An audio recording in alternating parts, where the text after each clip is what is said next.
A couple of things. Havelock Housing Association, we're a registered community housing provider. We're a charity, and we're registered for SDA. And for those, Havelock's been around for 30 years in Canberra, and we actually do have two parts of Havelock Housing Association. So we do have the normal community housing side of things, and then we also have our disability housing portfolio.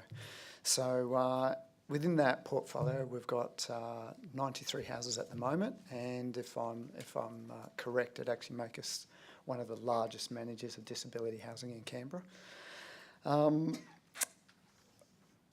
I sense everyone's frustrations, and there's many challenges in this area, and I work with it every day. So I have people coming into my office explaining their situation, and it is difficult. So I really understand the emotion, and I empathise with you all. But there is some good things. There are some things happening. There is the new ACT housing strategy, and within that strategy there are avenues there that hopefully will provide some hope for all of us. One of the things is there is about 52 sites that will become available for community housing. That's all the providers in Canberra, and it is definitely Havelock's intention that we will attempt to access some of those sites, and then we'll actually our intention is actually to build houses that are Class C. So in other words, they will be disability-friendly houses. Each of those properties, you have to remember that it's about $1 million spend. So if you're paying market value for the land, and I know Hugh did find some cheaper land and houses somewhere, but if you're going to get some land, you're going to pay around about $400,000 to $500,000, sometimes even more for the land, and then by the time you do a build. So that's starting from scratch, obviously. So it is a big investment, and I get to talk to a lot of developers that come in, and they're looking for tenants. So through this process and through people coming to talk to us, and through comments that happened in that people have raised in the room today, we actually did see a need for a disability housing hub and an ability to try and find the people that are willing to supply disability accommodation, and then try and match them up with people that need a disability accommodation. And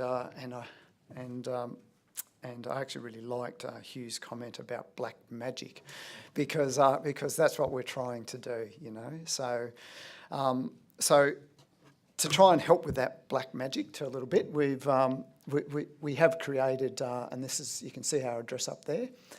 We have a disability housing hub, and it's basically, we've got a couple of different sections. So we've got vacancies, so you can apply for a vacancy just by going through, and we will offer this basically to any developer or anyone who would like to be involved, to try and to facilitate the people coming together to try and make the black magic happen.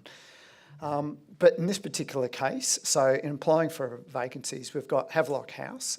So we don't have anybody with a disability within that. Sorry. I should say that most people that we house actually do have some type of disability, but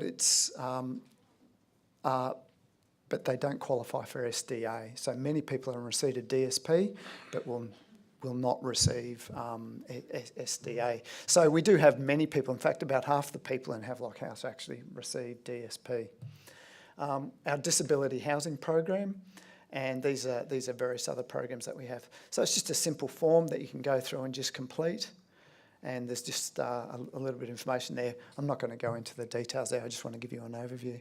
So you can apply. You can list a vacancy. So in other words, if somebody who just say that Valmar or anybody else had a house and had a vacancy in it, they can just list it up there. Again, wouldn't cost anybody anything, and we just try and facilitate people coming together and trying to, find accommodation for the people that need it. We also have a disability, under the Disability Housing Hub, we also have resources and ideas. And in there, it's just a collection of articles and useful types of information. And so we will have a link through to the housing site with all this stuff as well. So any of the ideas, any of the models. So just as we're progressing, we try to collate some of them.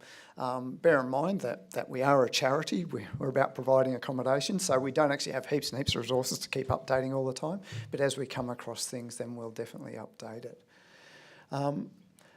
So the part that people have spoken about today, and it's not there, is actually collecting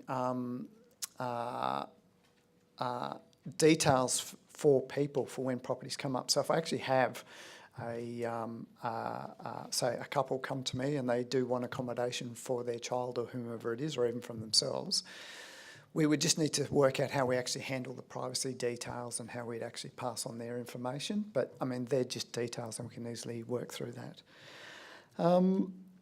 Rightio. Other than that, I don't really have that much more to add. So if there's any questions that people would like to raise with me.